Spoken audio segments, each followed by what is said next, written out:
What if I told you that the moral foundation you have been taught to believe was handed down by the very voice of God on a mountaintop was in fact already written, spoken, and enforced by civilizations so old that Moses himself would have been a newcomer to their wisdom, that long before the first stone tablet was ever chiseled in the deserts of Sinai, there were kings, priests, and lawmakers from lands we now call Iraq, Egypt, and India, who had already carved into stone or woven into tradition the very laws and moral codes that you thought belonged uniquely to the Bible. And what if I told you that the echoes of these pagan cultures still whisper from the pages of Scripture if you know where to listen, if you dare to listen? Because the truth is that morality did not descend from the clouds as a brand new gift to a chosen few, but rather rose from the soil of humanity itself, traded across borders, carried by merchants, sung by poets, codified by rulers, and yes, repackaged by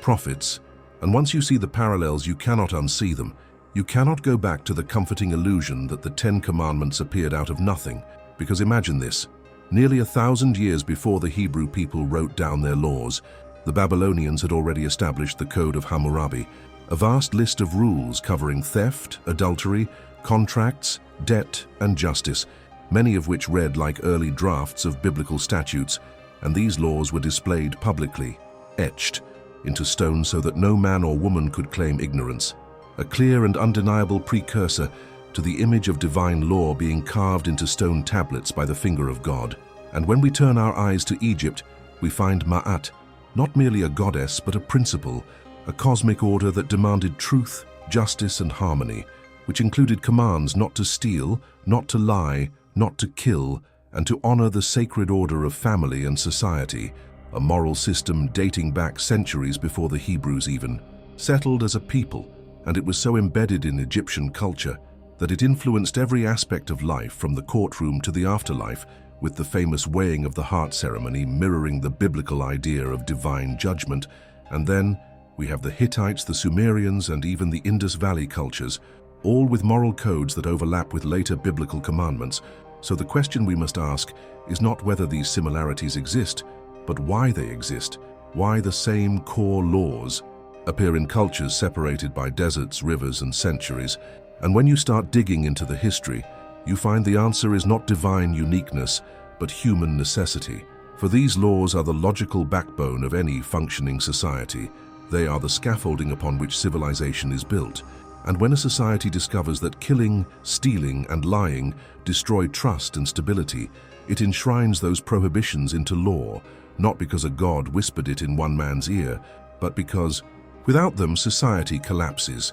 Yet religion has a way of taking the common and making it sacred, of claiming ownership over what was shared, and so the Hebrews, influenced by their contact with surrounding nations through trade, migration, and exile, took these already established moral codes and reframed them as divine decrees to solidify their identity and authority. But why is this so shocking? Why does it matter? Because if the moral laws of the Bible are not exclusive revelations from heaven but borrowed wisdom from older pagan civilizations, then the claim of divine monopoly collapses, and suddenly morality belongs not to one faith but to all of humanity, and that changes everything. It means we have been told a story that served power, not truth, a story that kept us looking up for answers when the answers had been in the hands of ordinary humans for millennia. And I want you to hold on to that thought, because in the next part, we will not just talk about Hammurabi or Ma'at. In passing, we will walk through their laws one by one, side by side with the biblical commandments, and the similarities will be so precise, so undeniable, that the only question left will be why your pastor never told you this. But before we get there, feel the weight of this revelation settling in, because it is not a small thing to realize that the origin story of your morality has been rewritten, that the lineage of your most sacred rules stretches beyond your religion's borders, deep into the heart of civilizations your tradition once labeled as pagan and corrupt. Yet those so-called pagans were living by moral laws long before your tradition claimed to own them. So ask yourself now, if these ancient cultures had already discovered the necessity of these rules, does that make them less true or more universally human? And if moral truth can be found in the halls of Babylon, in the temples of Thebes, in the marketplaces of Ur, then perhaps the real revelation is that morality is not the property of any god or scripture, but the shared inheritance of humanity, passed down, reshaped, retold, and repurposed until the original authors are forgotten, their cultures demonized, their gods erased, yet their wisdom still living in the words you thought came only from one source. And once we open this door, we will see just how far this borrowing goes, from laws to myths to moral parables. And if that sounds unsettling, it should, because this is the moment you realize that what you have been given as divine truth is in many ways ancient human tradition, and the rest of this journey will make that even clearer as we uncover the hidden history of your most sacred laws. So brace yourself, because the next step will be harder to dismiss. For now you know the seed of doubt, and that seed will grow. Let us now walk straight into the dust and heat of the world's first cities, into the courts where disputes were settled long before the Bible's first verse was ever penned, because if we are going to understand how the moral laws of the Bible were taken from pagan cultures, we have to begin by stripping away the illusion that these ancient peoples lived in chaos without guidance, and the easiest way to do that is to place the biblical laws right alongside the laws of civilizations that existed hundreds and sometimes over 1,000 years before the Hebrew scriptures emerged. So picture Babylon, the city of kings, merchants, scribes, and warriors, where towering ziggurats touched the sky, and clay tablets carried the written record of the Code of Hammurabi, a code that did not just cover punishment for murder or theft, but addressed wages, debt, inheritance, marriage, divorce, and even the moral obligations between neighbors. And here is the first uncomfortable fact. Many of Hammurabi's statutes read like the bones of what would later be dressed up as divine law in Exodus. For example, Hammurabi's law demanded punishment for those who bore false witness, a clear echo of the biblical command not to bear false witness, and it demanded justice for theft, another echo, and it required respect for contracts and agreements, which parallels the biblical idea of honoring covenants. And while the Ten Commandments present these as eternal decrees from heaven, Hammurabi's laws were a pragmatic human invention designed to hold a city together, to protect property, to ensure fairness, and to maintain order in a rapidly growing urban world. And when we step over into Egypt, the parallels deepen, because the principle of Ma'at, which ruled Egyptian morality, was not simply a suggestion but the heartbeat of Egyptian civilization, a sacred expectation that every citizen would live in harmony with truth and justice, and in practical terms this meant do not steal, do not lie, do not commit murder, honor your father and mother, show kindness to the stranger, give to the poor, and keep the balance of society intact. And all of this was enforced not by fear of an angry deity who chose one people above others, but by a belief that cosmic order depended on human honesty and fairness. So when a Hebrew scribe centuries later wrote down that the God of Israel commanded the same things, the difference was not in the content, but in the framing, because where Egypt and Babylon taught that these rules kept society functioning and pleased the gods among many gods, Israel taught that these rules came from the one true God and were unique to his chosen nation. And the historical record tells us that these ideas did not travel by miracle but by contact, through trade caravans moving along the Fertile Crescent, through political alliances, through the exile of Jewish leaders to Babylon after Jerusalem's fall, through intermarriage and cultural exchange. And here is where the uncomfortable truth hits hardest. The Bible's moral code did not form in isolation. It formed in a web of shared human ideas, and we can see this not only in the laws themselves, but in the punishments. Because Hammurabi's code, for instance, included the principle of proportional justice, an eye for an eye, a tooth for a tooth, which later appears almost verbatim in the laws of Moses, and we are told it came straight from God, yet it is carved into Babylonian stone centuries earlier for all to see. So either God repeated word for word what Babylonian lawmakers had already declared, or human lawmakers passed their ideas along until they were absorbed into Hebrew tradition. And when we study the Hittite laws, the parallels multiply again, including rules about property boundaries, animal care, sexual conduct, and respect for authority, all of which appear later in biblical law as if newly revealed. And even in distant India, the moral tenets of the Rig Veda and later the laws of Manu emphasized truth-telling, non-stealing, honoring elders, and fidelity in marriage, all themes that would become central in the Hebrew commandments, which means these so-called uniquely biblical principles were in fact the moral currency of the ancient world, traded and adapted like any other cultural good. But why does this matter to you sitting here now, maybe decades into your belief that these laws were born on Sinai? Because knowing their true origin forces us to re-examine the claim of divine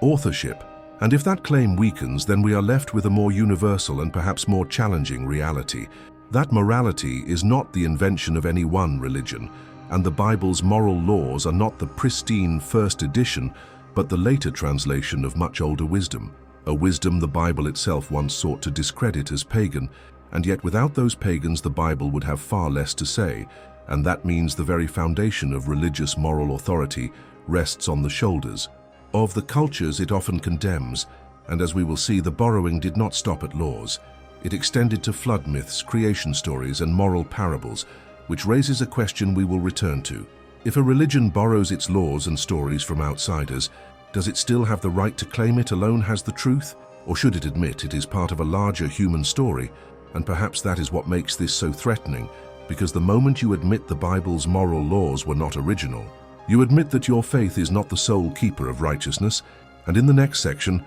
we will follow the Hebrews into their encounters with these pagan civilizations, where they would take what they found and give it a divine signature. But for now, let this sink in. The moral code you thought was dropped from heaven was already being lived, enforced, and passed down by people whose names you never learned in Sunday school, people whose gods you were told to reject, yet without them, the commandments you revere would never have existed in their current form. Now that we have seen the undeniable parallels between the laws of the Bible and the legal and moral systems of ancient pagan civilizations, we must follow the path of history to understand exactly how those ideas traveled, because they did not leap from Babylon to Jerusalem in a single bound, nor were they carried invisibly by some divine wind. They were transported by people, by events, by the movement of entire populations through trade, war, exile, and political alliances. And to grasp this, we must begin with the geographic truth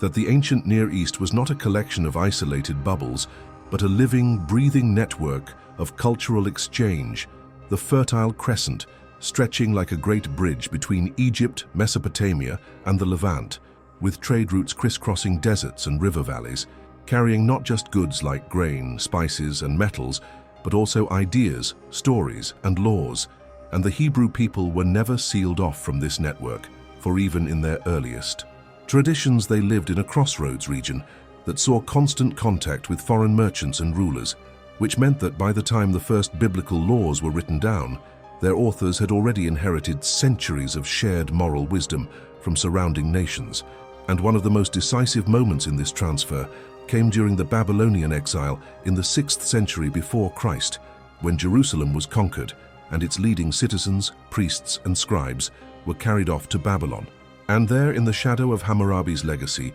surrounded by the splendor of the empire, they were exposed to Babylonian legal traditions, myths, and administrative practices. And it is no coincidence that many of the biblical laws and stories take their final written form after this exile, reflecting the influence of the culture in which these exiles lived. Because when a displaced people try to preserve their identity in a foreign land, they often take familiar foreign ideas and reshape them with their own religious meaning. And so the Hebrews could absorb Babylonian principles like proportional justice, civic responsibility, and the sanctity of contracts, but frame them as coming directly from their God. And the same is true of their contact with Egypt, which the biblical narrative itself admits in the story of the Exodus. Because whether or not the dramatic escape from Pharaoh happened as described, there is no denying that Hebrew culture bore the marks of long interaction with Egypt, from its moral order rooted in Ma'at to its priestly systems and purity codes. And when you realize that Egypt had lists of moral declarations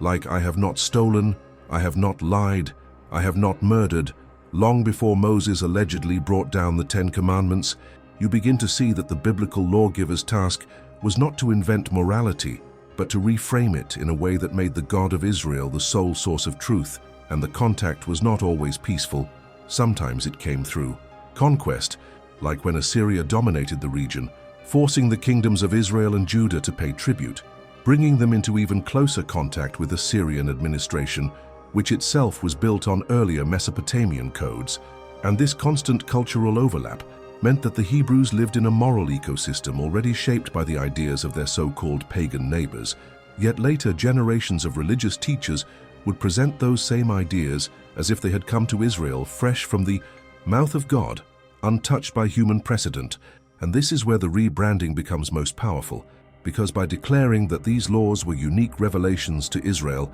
religious leaders gave them an authority that ordinary human laws could not match, and they could enforce them not just with the threat of earthly punishment, but with the eternal weight of divine judgment. Yet the historical trail shows us the fingerprints of other cultures all over these laws, from the structure of their legal codes to the language of their decrees. And this is not speculation. It is carved into the artifacts we can still see today in museums, the stone pillars and clay tablets that carry laws eerily similar to the ones you were told originated only on Sinai. So the question becomes, why hide this history? And the answer is as old as power itself. Because the moment you admit your laws are borrowed, you admit they can be questioned. You admit they are not unchangeable gifts from heaven, but adaptable human agreements, and power thrives on the belief that it is eternal, untouchable, and unquestionable. So the biblical narrative had to present these laws as divinely unique, even if every educated scribe knew they had ancient cousins in other cultures.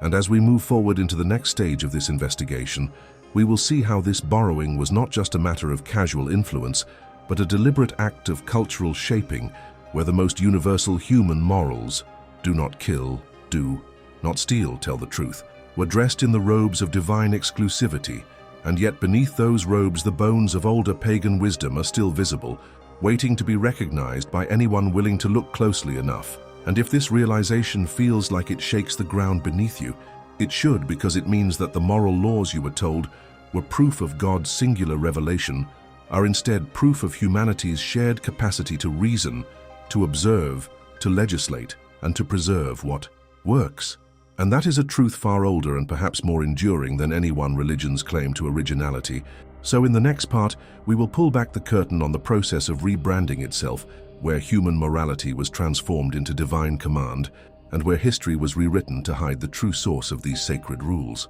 Now we come to the part of the story where the borrowing becomes something more than simple cultural exchange, where the universal moral codes of humanity are no longer just ideas passed along the trade routes, but are deliberately rebranded, given a divine signature, and woven into a national identity so tightly that generations would come to believe they had originated entirely within their own faith. And this is where the transformation from human practicality to sacred command takes place, because the laws that had once been etched into Babylonian stone or carried in Egyptian ritual were now presented not as the product of kings, priests, or councils, but as the direct speech of the Creator to one chosen people. And this shift was no accident. It was a political and theological masterstroke, for by claiming that these moral rules came from the one true God, leaders could enforce them with an authority far greater than any human ruler could wield, and they could protect their culture from the erosion of foreign influence by declaring that these laws were not merely useful but holy, eternal, and binding for all time. Yet when we strip away the religious framing and look at the content, we see the same prohibitions and principles that had been guiding societies for centuries. Do not murder, do not steal, do not lie, honor your family, protect the vulnerable, respect property boundaries, keep your promises. And what makes this so remarkable is how often the biblical texts preserve even the specific formulations found in earlier codes, like the famous lex talionis, an eye for an eye, a tooth for a tooth, which appears in the Code of Hammurabi and is then repeated almost word for word in the laws of Moses. And in the realm of social justice, where the Bible commands leaving the edges of your fields unharvested so the poor and the foreigner may glean, we find echoes of similar provisions in Mesopotamian and Egyptian agricultural customs, where generosity to the poor was seen as a sacred duty long before it was attached to the God of Israel. And the deeper you look, the more these parallels multiply. So the real genius of the biblical lawgivers was not in inventing morality, but in giving it a narrative that tied it to the origin story of a people. Because when a nation can say, "Our God gave us these laws," it elevates the laws above all human questioning. And yet the historical evidence makes clear that these laws were shaped by centuries of human trial and error, by observation of what allowed societies to survive and thrive, And what makes this especially compelling is that the Bible itself hints at this borrowing, even as it tries to conceal it, for example, in passages that acknowledge foreign wisdom as coming from outside Israel, like when the book of Proverbs contains sayings nearly identical to those in the Egyptian instruction of Amenemope, or when the flood narrative mirrors the older Mesopotamian story of Gilgamesh, suggesting that the biblical writers were willing to adapt foreign material as long as it served their theological purposes. And this is exactly what happened with the moral laws. They were adopted, adapted, and sanctified until their origins were obscured, and over centuries the people came to believe they had always been theirs alone, given in a one-time act of divine revelation. Yet the truth is that no divine monopoly existed. The moral framework was already in circulation, shared across borders, spoken in different tongues, and enforced by kings who had never heard of Moses or Sinai. And this raises a question that cuts to the core of religious authority. If the content of these laws was already known and practiced by other nations, what exactly was revealed on the mountaintop? And was the revelation a matter of content or simply of branding, of claiming ownership over what humanity already possessed? And if it is the latter, then the claim to exclusivity falls apart, and we are left with a humbler but perhaps more profound truth, that morality is not the gift of one God to one people, but the hard-earned treasure of humanity as a whole, refined through generations of trial, tragedy, and triumph. And in this light, the Bible's moral laws are part of a great human conversation, not a divine monologue, which means they can be understood, debated, and even improved without fear of betraying their source, because their source is not a supernatural decree, but the lived experience of countless cultures, many of whom the Bible itself called pagan. And in recognizing this, we are forced to confront the uncomfortable reality that the moral high ground claimed by religious tradition is built upon the foundations laid by the very people it sought to erase from the moral narrative. Yet those erased voices still speak to us through the parallels we can trace in law codes, proverbs, and moral traditions that predate the Bible by centuries. And the more we listen, the more we realize that morality's true origin is not in any one holy book, but in the shared human struggle to live well together. And in the next and final part, we will bring together all the strands of this investigation, revealing the full extent of the borrowing and the deliberate concealment. And we will confront the ultimate question: what happens to faith when its moral foundations are revealed to be not the private property of a god, but the public inheritance of all humankind? This is where the entire weight of the evidence comes crashing down and the illusion collapses. Because now you have seen the oldest laws of Babylon standing beside the laws of Moses, like ancient twins separated by time. You have seen the Egyptian Ma'at teaching truth, justice, and respect for life, long before the 10 Commandments were ever carved into stone. You have followed the Hebrews into exile, watched them absorb the legal and moral traditions of their captors, and you have witnessed the rebranding of human ethics into divine decree. And if you have stayed with me this far, then you are ready for the final, uncomfortable truth, that the Bible's moral laws were not stolen in some shadowy, malicious theft, but lifted wholesale from the shared library of human civilization and repainted with the colors of one religion's origin story. Because when you strip away the theology and look only at the historical record, the timeline speaks for itself, showing how every major element of biblical morality existed centuries earlier in pagan cultures. And the more closely we examine them, the more we see that this was not coincidence but continuity, the natural result of cultures borrowing from one another, refining ideas and passing them along. And the tragedy is that instead of celebrating this as proof of humanity's shared wisdom, religious tradition turned it into proof of its own exclusivity, insisting that without divine revelation, morality would be impossible, even though the archaeological record proves the opposite, that morality was already thriving, evolving, and codified long before Israel's laws were written. And if you need more proof, consider the endless repetition of similar laws across the ancient world: prohibitions on theft and murder in Sumerian tablets, requirements to honor parents in Egyptian declarations, rules about fair trade and honest weights in Babylonian markets, moral injunctions against bearing false witness carved into Assyrian records, and social safety nets for the poor and widowed recorded in Hittite customs, all of which would later appear in the Hebrew scriptures almost unchanged, yet presented as brand new revelations from the one true God. And this pattern is not unique to the Bible. It is the way human cultures have always operated, taking what works, reshaping it to fit their worldview, and passing it off as their own. But in the case of the Bible, the stakes were higher, because the claim was not merely that these laws were wise, but that they were holy, untouchable, and eternal. And so for centuries this history was buried, hidden under layers of religious teaching that discouraged questioning and demanded faith in the uniqueness of God's gift to his people. But history does not disappear just because it is inconvenient, and the stones and tablets of the ancient world still speak,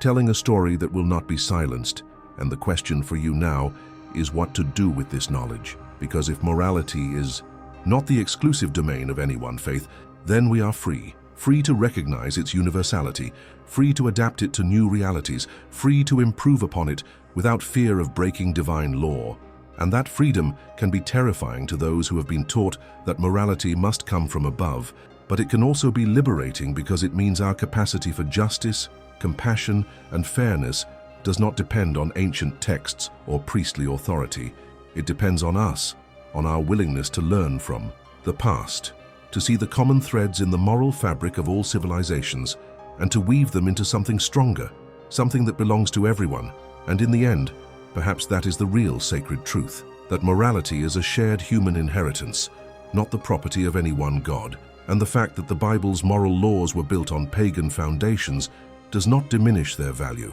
It reveals their resilience, their adaptability, and their deep roots in the human experience. And if we can accept that, we can begin to move beyond the divisions created by claims of moral monopoly and toward a world where we honor the wisdom of all cultures, past and present. And perhaps that is why this history has been hidden, because once you see it, you cannot be controlled by the claim that without one religion, you have no moral compass, and you realize that your compass has been human all along, refined over millennia by countless hands, many of them labeled pagan, but all of them striving for the same goal: a just, stable, and compassionate society. And if you have the courage to embrace that truth, then you are already part of a much older and greater tradition than you were ever told, one that belongs to all of us. And if you want to keep uncovering the hidden layers of history and faith, then make sure you subscribe, because the journey of truth is only beginning, and there is so much more they never wanted you to know.